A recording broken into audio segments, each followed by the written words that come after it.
नमस्कार साथियों, आज मैं आया हूं ग्राम सामंतखेड़ा में ये जानने के लिए 2024 के चुनाव के लिए जो एक इंडिया गठबंधन है, दूसरी तरफ एनडीए गठबंधन है। यानी इंडिया जो गठबंधन है, जो कांग्रेस ने एक नया गठबंधन बनाया है, दूसरी तरफ बीजेपी का बहुत पुराना गठबंधन है जो एनडीए के नाम से जाना जाता है। दोनों के बीच में 2024 का फाइट होना है, ये निश्चित हो चुका है, क्योंकि एनडीए के साथ में करीब 38 से 40 दल हैं, वहीं इंडिया यानी कांग्रेस के साथ में 28 दल हैं। और सबसे बड़ी बात मैं आपको बता देता हूं कि अभी 18 सितंबर को जो एक विशेष सत्र बुलाया गया है, जिसमें 3 चीजें बहुत इंपॉर्टेंट हैं। सबसे पहला मुद्दा है इंडिया नाम हटेगा या रहेगा, इस पर कंफ्यूजन जो चल रहा है वो क्लियर हो जाएगा 18 सितंबर को। दूसरी बात, वन नेशन वन इलेक्शन, यानी एक देश एक चुनाव, ये बहुत बड़ा मुद्दा है। इस पर भी ये स्थिति क्लियर हो जाएगी, क्या हो पाएगा या नहीं हो पाएगा। तीसरी बात जो आपका चल रहा है अभी हमारा वन नेशन वन वक्त के बाद में जो एक इन्होंने मुद्दा उठाया है पीओके, यानी कि पाक अधिकृत क्षेत्र है, जो उस पर भी एक मुद्दा है, क्या होता है वो भी समझ में आ जाएगा। तो मैं ये जानने के लिए आया हूँ ग्राम सामंतखेड़ा में कि 2024 के चुनाव को लेकर के लोगों में हलचल क्या है, लोग क्या देख रहे हैं, क्या देख रहे हैं कि इस बार बदलाव आएगा या फिर देख रहे हैं पुनः तीसरी बार मोदी सरकार रिपीट करेगी। तो हम बात कर लेते हैं। सबसे पहले भैया अपना नाम बताइए। मेरा नाम है लेखराज सामंतखेड़ा। तो अच्छा ये बताइए, 24 को चुनाव को लेकर आपकी क्या राय है? 24 के चुनाव के देखो ऐसा है कि इस सरकार से तो एक तो खादी की परेशानियां बहुत मिल रही हैं। जब जिस सरकार से खादी के लिए लोग परेशान हैं, तो आगे के लिए ये क्या करेंगे। अब इसे तो कम से कम 10 साल तो हो ही गई। अच्छा चलिए, दूसरी बात मैं आपको ये पूछना चाहता हूँ कि जो एक सरकार है इस तरीके से अफवाहें चल रही हैं, क्या इंडिया शब्द हट जाएगा? और इस तरीके से चर्चाएं इस वजह से तेज हो गई, जब G20 का सम्मेलन हुआ भारत में, तो प्रेसिडेंट ऑफ इंडिया जो लिखा जाता था वो प्रेसिडेंट ऑफ भारत लिखा गया। तो जो इंडिया को हटा दिया गया, तो लोगों में इस बात की चर्चा हो गई कि संविधान से इंडिया नाम हट जाएगा। तो यदि आप हट जाएगा तो आप कैसा महसूस करते हैं? नहीं, तो गलत है, हमारे लिए तो बहुत गलत है जो संविधान से अलग हो जाएगा। तो यानी आप क्या चाहते हैं कि भारत नाम ही रहना चाहिए या भारत इंडिया दोनों ही रहना चाहिए? भारत इंडिया दोनों ही रहना चाहिए। अच्छा, तीसरा मुद्दा यह है, जो सरकार एक नया मुद्दा लेकर के आ रही है कि जो वन नेशन और वन इलेक्शन, यानी कि एक देश और एक चुनाव, क्या ऐसा हो जाने से और क्या ऐसा हो जाएगा, ये आप समझते हैं हो सकता है ऐसा?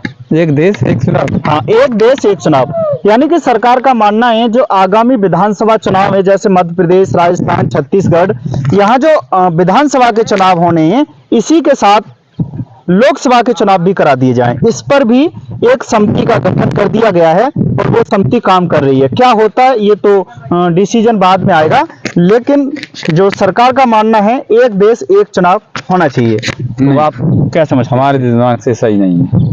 अलग अलग जो चल रहा है, 5 साल बाद मुद्दा, वो तो 5 साल बाद ही सरकार बनती है। अब कोई जब उसकी तो अभी टाइम डेट भी नहीं है।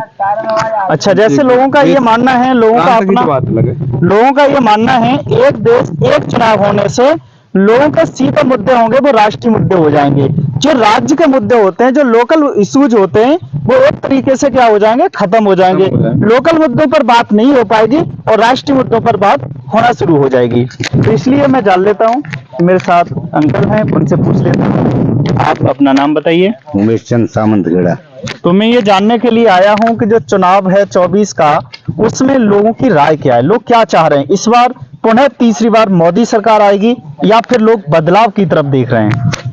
देखो, सरकार चाहे किसी की भी आए, ठीक है, वैसे बदलाव होना तो बहुत ही ज्यादा जरूरी है, क्योंकि बदलाव होता रहेगा तो कम से कम पार्टियां तो इधर उधर चलती रहेंगी। एक ही की पार्टी रही तो फायदा ही क्या है? बिल्कुल, ये बात, यानी इनका मानना है कि बदलाव जरूरी है, परिवर्तन से लोगों को फायदा होता है, आम आदमी का उस चीज से फायदा हो जाता है।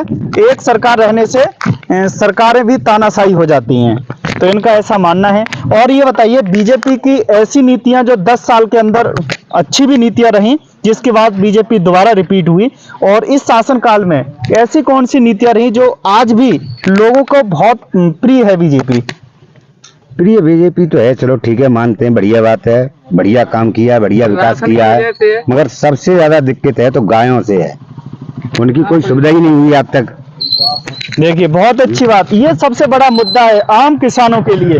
जो लोगों की राय है, मैं यहाँ खड़ा हुआ हूँ, यहाँ पर देखेंगे तो हम ये खेती दिखाई दे रहे हैं। आप एक बार कैमरामैन को बता देता हूँ, आप दिखा दीजिए, चारों तरफ खेती है और यहाँ पर ये सब लोग खड़े हुए हैं और ये भैया भी खड़े हुए हैं डंडा लेकर, क्योंकि यहाँ गाय बहुत हैं जिससे लोगों का बहुत ज्यादा नुकसान हो जाता है। तो वो बहुत बड़ी समस्या है। लेकिन जब 2022 में विधानसभा का चुनाव हुआ था, इस पर यह मुद्दा बहुत जोर शोर से उठाया गया था, तो सरकार की तरफ से आश्वासन दिया गया था कि हम पुनः सरकार में आ जाएंगे तो 6 महीने में इस चीज को खत्म कर दिया जाएगा। कहीं भी गाय आपको देखने के लिए नहीं मिलेगी। जितनी भी गाय हैं सभी गौशाला में होगी और उनकी देखभाल की जो जिम्मेदारी है वो गौशाला की होगी। तो अगली बात कर लेते हैं आगे भैया से। तो भैया अपना नाम बताओ एक बार। मेरा नाम गंगा सिंह। तो आप बताइए 2024 के चुनाव को लेकर आप क्या सोच रहे हैं? सब जो कोई है या हमारे आने तो मतलब कोई भी सरकार आपको अच्छी लग रही है उसके बारे में बताइए। कोई है, चाहे मोदी है, चाहे अखिलेश है, चाहे कोई है हमारे आने तो एक अलग गैयन की व्यवस्था,